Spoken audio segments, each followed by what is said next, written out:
Context channel, let's talk about loyalty in international relations. Should it be used? I, I've always thought that international relations should be based on something like more solid, like mutual respect, like respect, like recognition of each other's interest. But according to the Americans, now they want to run international relations based on loyalty and expect all their quote unquote allies to be loyal to them.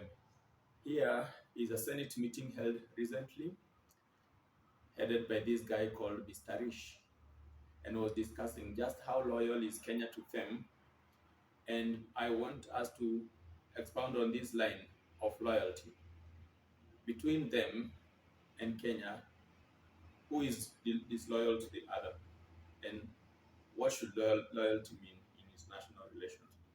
Sometimes you can gauge a friend's loyalty based on what they do or what they lead you to do. And now I want us to see what the US has led us to doing, and what other countries have led us to doing, and then compare. For instance, China. Let's start with what the US has led us to do.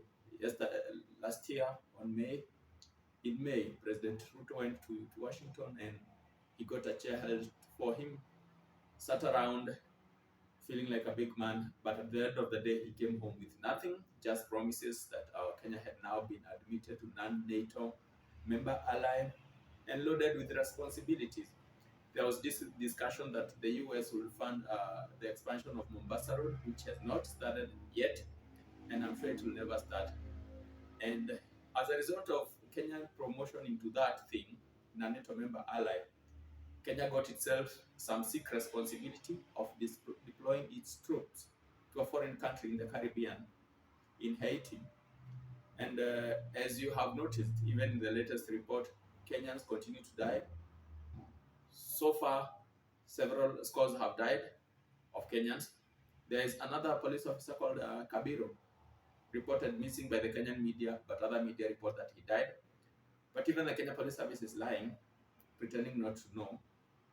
And that is what the US loyalty mean to us. They led us into deploying police into a foreign country that does not care about us. And then note this, after misleading Ruto to deploy police there, Washington has refused. The US has refused to fund the mission. It is not honoring its commitment. It continues to lie to Kenya that it is committed to that deployment, but it is not paying its due, including what it pledged to produce for that mission. So Kenyans continue to work under very hard conditions. Some complain that the vehicles they provided, the Americans provided, are faulty. Some of them cannot protect Kenyans against bullet. A Kenyan one was injured when the APC, this vehicle that they were riding in, donated by America, failed. So we can all say that the US provided shitty equipment to Kenyans. And as a result, 2 Kenyan police officers have been injured for it.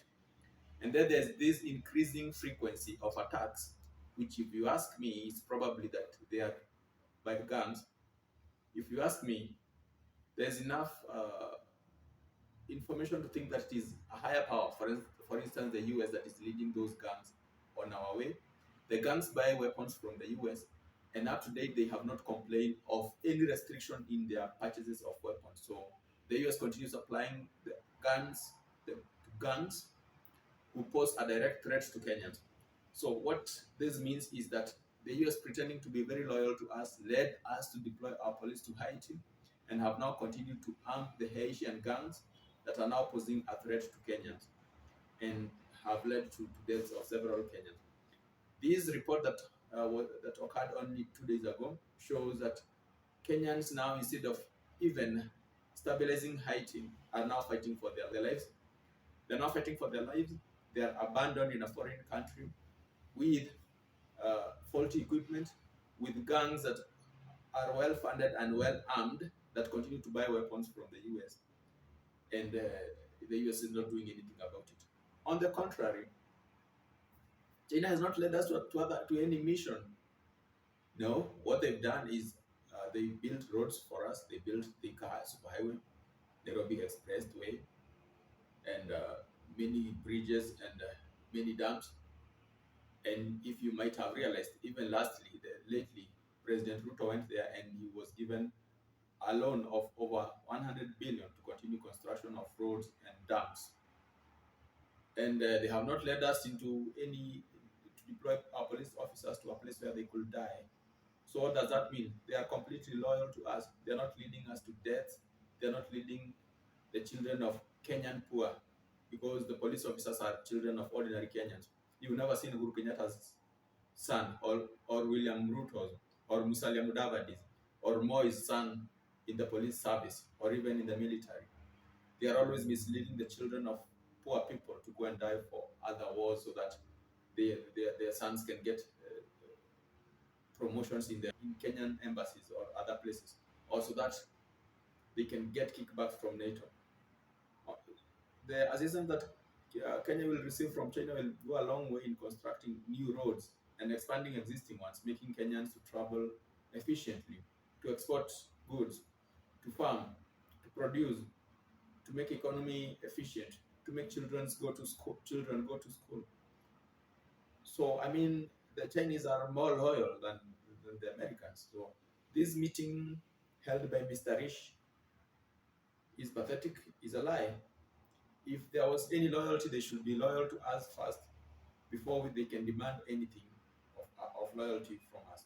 So if you've been following this channel, you've noted that I've made several videos concerning police deployment to Haiti. I always knew it would be wrong. I knew it would cost lives of poor Kenyans. And as you can see, it's continuing. Kasongo is receiving his kickbacks as usual, so he doesn't care. And I don't know what it will take for us Kenyans to one day say enough is enough and have our boys back at home, because the police officers are children of poor people like ourselves. Yeah, Kasongo and other profiteers and other criminals in the leadership, they don't care.